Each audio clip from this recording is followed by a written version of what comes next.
Saludos cordiales, estimados amigos y hermanos. Seguimos con la serie con el objetivo de conocer los atributos que transformaron a Jesús el Galileo en una entidad divina inigualable.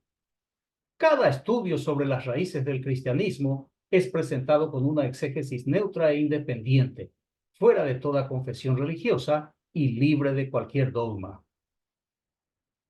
Antes de avanzar, debo recordar que según los evangelios sinópticos, Jesús el Galileo fue un judío radicalizado que pretendía liberar a su pueblo del yugo romano, pero fue capturado y ejecutado por el imperio por el delito de sedición. Sus seguidores, después de su muerte, le otorgaron muchos atributos divinos, y en este estudio veremos que fue elevado a la categoría de Dios creador.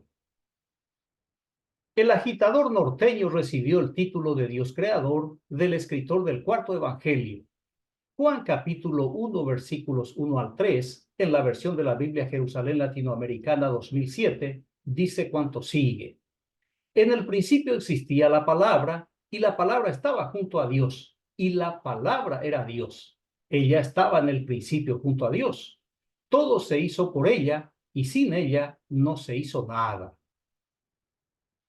El autor de este evangelio está leyendo el relato del origen político mitológico del pueblo hebreo, la creación de la tierra de Judá y de sus habitantes, narrado en el libro del Génesis.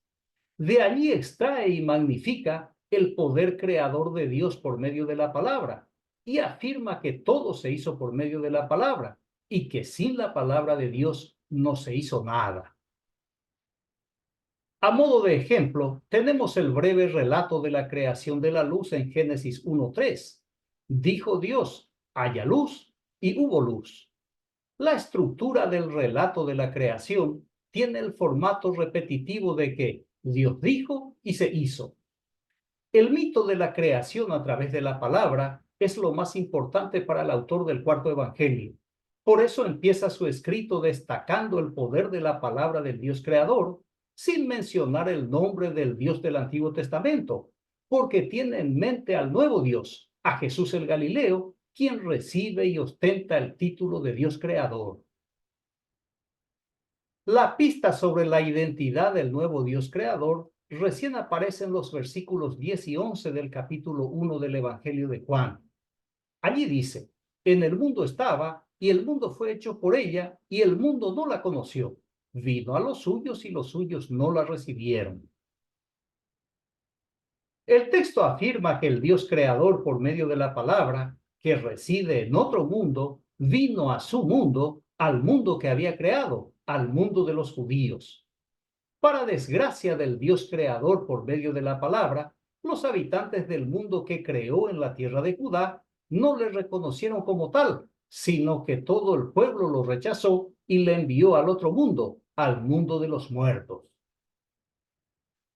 Sin embargo, Jesús el Galileo, el Dios creador y reconocible por los ojos de su creación, el pueblo judío, aunque rechazado por sus criaturas, fue reconocido y recibido con los brazos abiertos por los romanos, y el Senado romano le nombró Dios oficial del imperio. El autor de este evangelio es nítidamente antijudío y completamente romano, porque se apropia de los textos de la creencia judía y lo aplica a Jesús el Galileo, a fin de tornarle un Dios romano que supere y sustituya al Dios Yahvé, el Dios de los israelitas. El escritor toma el atributo de Yahvé, de Dios creador por medio de la palabra, e irónicamente transfiere a un revoltoso ciudadano judío, ejecutado en la cruz por el delito de sedición. Ese atributo pertenecía al dios madianita Yahvé, como lo atestigua el profeta Isaías en el capítulo 55, versículos 10 y 11.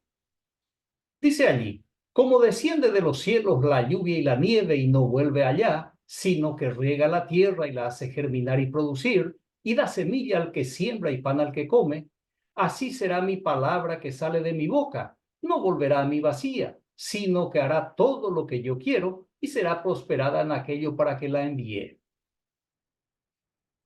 El poder de la palabra que ostenta el Dios Yahvé es extraordinario. Según la propaganda del ex sacerdote Isaías, funciona como un reloj suizo. cuya precisión garantiza la vida en la tierra de Judea. Ese mismo poder que actúa en la naturaleza para beneficiar a los ciudadanos del pacto, ese poder es ejercido soberanamente por el Dios de la palabra Yahvé para ejecutar su voluntad en la vida de su pueblo elegido y redimido. Por tanto, lo que el Dios Yahvé dice es una orden que se ejecuta, como por arte de magia, misteriosamente. Yahvé habla y su palabra se cumple inexorablemente. En cambio, sus muchas promesas nunca se cumplieron. Y el pueblo, al descubrir el fraude, se lo echó en cara al profeta Jeremías. Jeremías capítulo 17, versículo 15, dice el profeta: He aquí que ellos me dicen, ¿dónde está la palabra de Jehová? Que se cumpla ahora.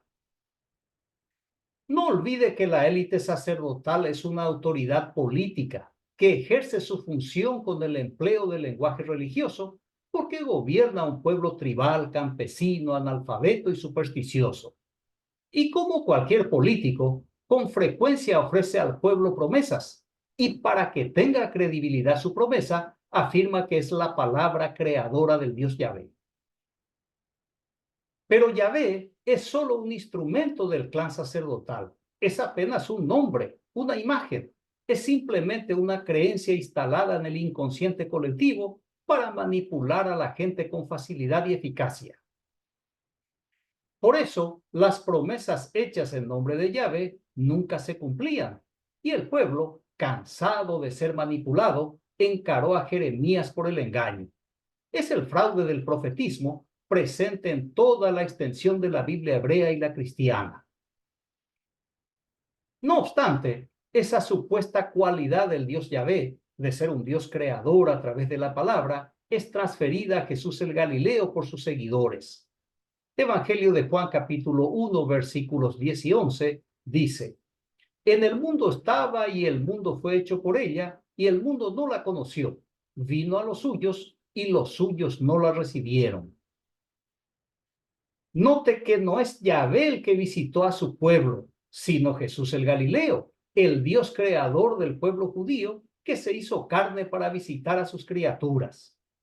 Pablo, en total armonía con el autor del cuarto evangelio, escribió lo siguiente a los colosenses, en el capítulo 1, versículos 15 al 17. Dice Pablo: Él es la imagen del Dios invisible, primogénito de toda la creación, porque en Él fueron creadas todas las cosas, en los cielos y en la tierra, las visibles y las invisibles, tronos, dominaciones, principados, potestades, todo fue creado por Él y para Él. Él existe con anterioridad a todo y todo tiene en Él su consistencia. Según Pablo, el Galileo ajusticiado por Roma es la imagen del Dios de los judíos, del que siempre oyeron hablar, pero que nunca le vieron. Jesús es el Dios creador de todas las cosas y por tanto es el dueño o propietario de su creación, porque todo fue creado por Él y para Él. Jesús el Galileo, en la pluma de Pablo, es un Dios preexistente, un Dios que existe antes de la creación de todas las cosas.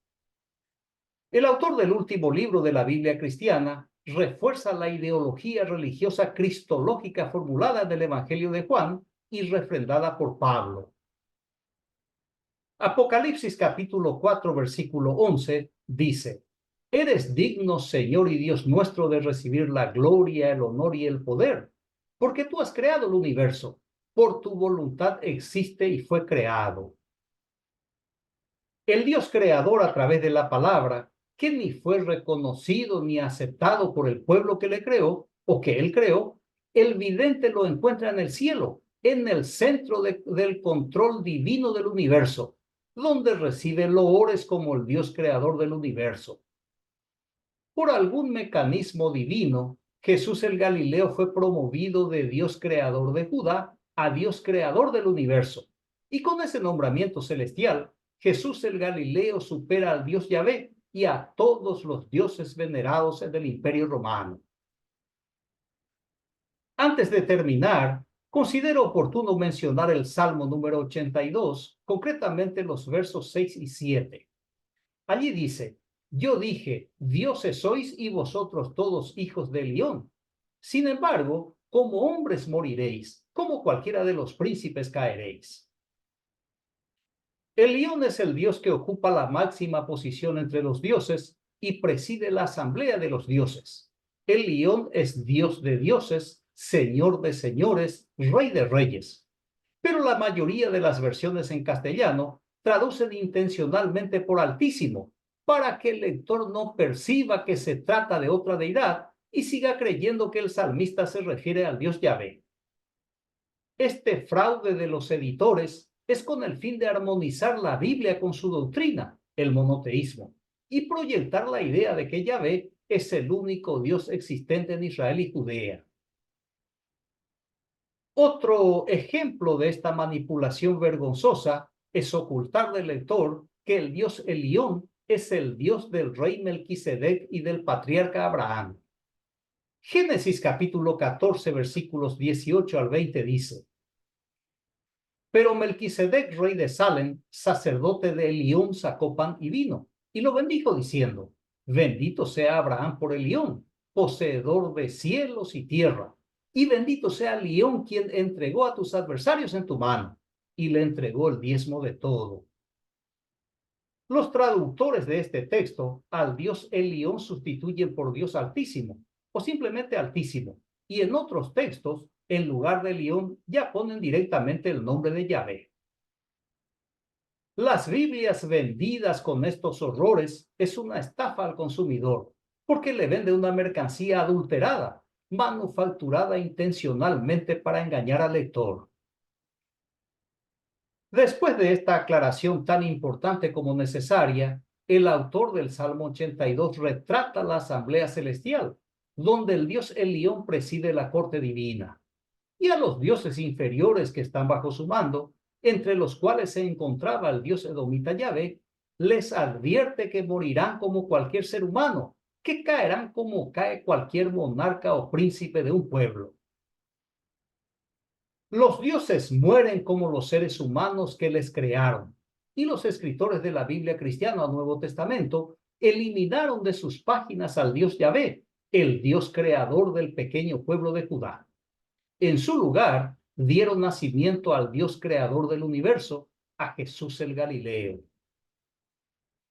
El hombre crea a los dioses y también los mata, como hizo la élite sacerdotal judaíta que regresó de Babilonia, matando a todos los dioses de la antigua Israel y Judea. En lugar de todos ellos, entronizaron al Dios de la guerra Yahvé. El hombre crea a los dioses y también los mata, como hizo la Iglesia Católica en los pueblos autóctonos de la América India, matando a todos sus dioses para imponer a los suyos. Muy bien, concluyo la exposición con la observación del escritor inglés de ciencia ficción, Arthur Clarke. Puede que nuestro papel en este planeta no sea alabar a Dios, sino crearlo. Agradezco su amable atención, reciba un fraterno abrazo y hasta el próximo estudio. Gracias.